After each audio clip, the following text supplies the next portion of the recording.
Luke chapter 14. And it came to pass, as he went into the house of one of the chief Pharisees to eat bread on the Sabbath day, that they watched him. And behold, there was a certain man before him which had the dropsy. And Jesus answering spake unto the lawyers and the Pharisees, saying, Is it lawful to heal on the Sabbath day? And they held their peace. And he took him and healed him and let him go.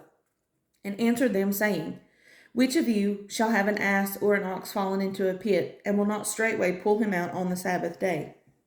And they could not answer him again to these things.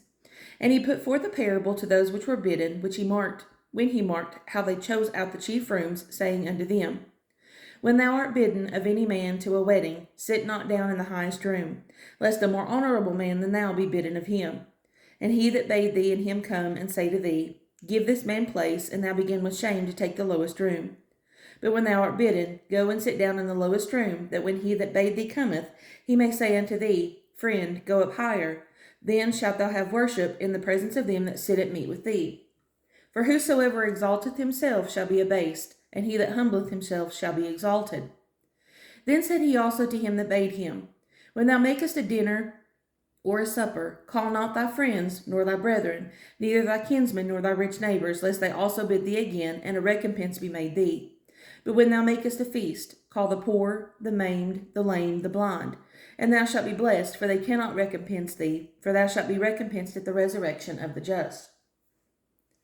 And when one of them that sat at meat with him heard these things, he said unto him, Blessed is he that shall eat bread in the kingdom of God.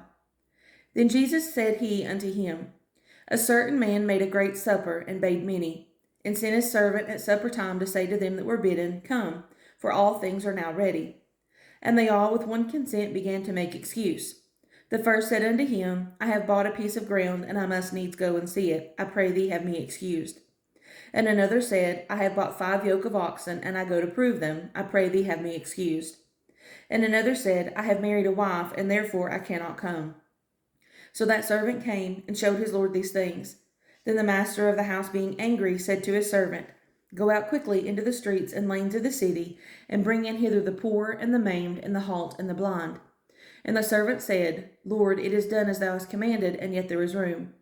And the Lord said unto the servant, Go out into the highways and hedges, and compel them to come in, that my house may be filled. For I say unto you, that none of those men which were bidden shall taste of my supper.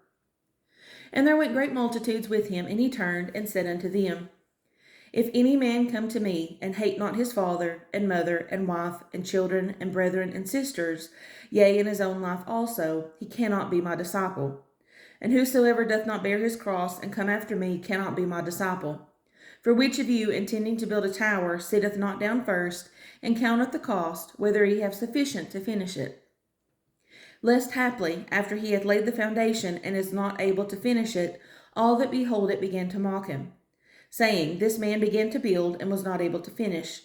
Or what king, going to make war against another king, sitteth not down first, and consulteth whether he be able with 10,000 to meet him that cometh against him with 20,000? Or else, while the other is yet a great way off, he sendeth an ambassage, and desireth conditions of peace. So likewise whosoever he be of you, that forsaketh not all that he hath, he cannot be my disciple. Salt is good, but if the salt have lost his savour, wherewith shall it be seasoned? It is neither fit for the land, nor yet for the dunghill, but men cast it out. He that hath ears to hear, let him hear.